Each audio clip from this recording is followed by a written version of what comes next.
Being a great leader means knowing how to lead, even when you're not in charge. Sometimes we find ourselves in situations where there isn't a leader appointed, or we're not the designated leader, and yet we realize we need to be.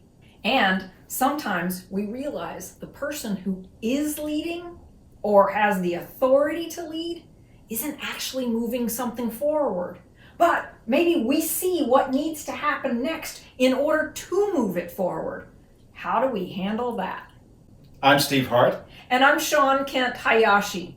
We're both executive coaches with a professional development group. We help organizations build high-performing teams and inspiring leaders. Hit the subscribe button and the little bell, and you'll be notified every time we post a new video. At one point in my career, I realized I worked for a boss who was just like the person you described in the opening of this video. And I realized that what I had to do in order to make things move along was to be the solution finder for the problems that we encountered day to day in the workplace. Sometimes I think of it as wearing that facilitator hat. So being willing to be the person who reaches out to others and says, I'd like to hear ideas, let's talk, let's collaborate together. I'd like to put my puzzle pieces on the table and better understand your puzzle pieces, and then together we can make some decisions about how to keep things moving forward. Yeah, I like that very much. And I think especially since it's to me, you're practicing inclusive leadership in that respect, right? Listening to the other voices in the organization and helping the person who is in charge to come to a better decision because the solution now is inclusive. And when we find ourselves saying, hey, it's not clear to me who owns this, it's not clear to me who has the authority to do this, that's when it would be really useful to say, let's get clear on each other's key accountabilities. Right. We're big believers that people need to have clear key accountabilities in their work so that we know not only what this team is accountable for, but also how the combination of those accountabilities are owned by team members. And this helps each team member to be able to be the leader in their own area of expertise. A critical part of leading when you're not in charge is really having the courage to step up. Because if you do see a way forward for something and it's important to you, and you have gotten the opportunity to listen to the other voices around you, you need to be confident and courageous in proposing the solution that you're bringing forward. I like that very much because being brave is vital to being willing to speak your point of view. Another part of leading when you're not in charge is having models for what it means to be an effective leader.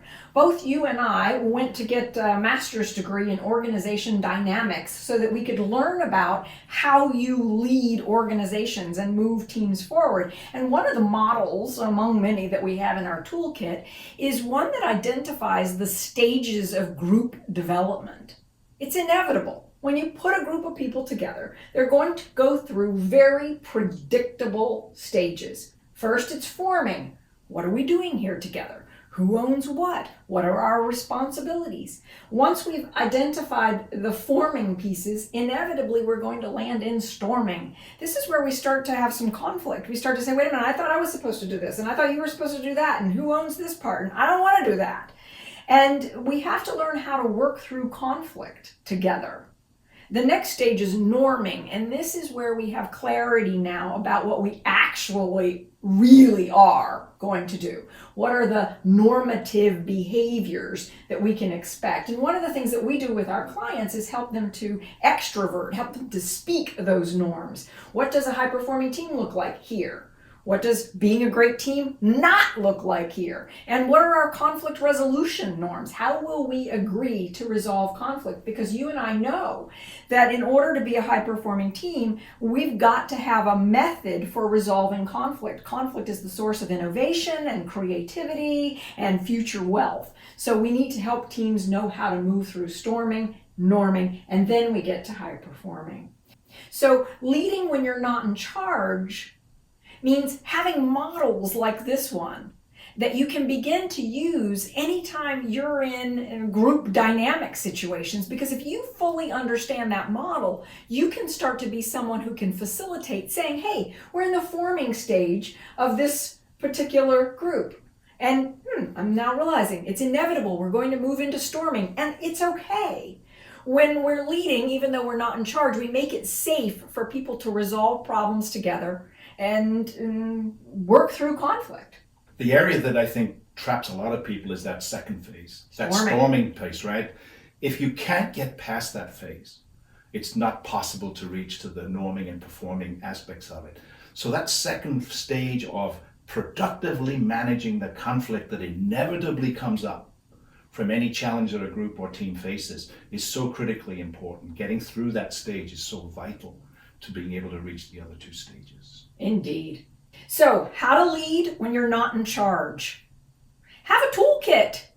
Take these ideas that we've just been sharing, and I'm curious to know in the comments below, would you please comment on which of these ideas you would be willing to begin practicing right away? If you'd like to learn how to lead your group through the 4 stages of development for an effective team, call us. We'd be glad to help you. Thank you for joining us today. We look forward to seeing you in our next video.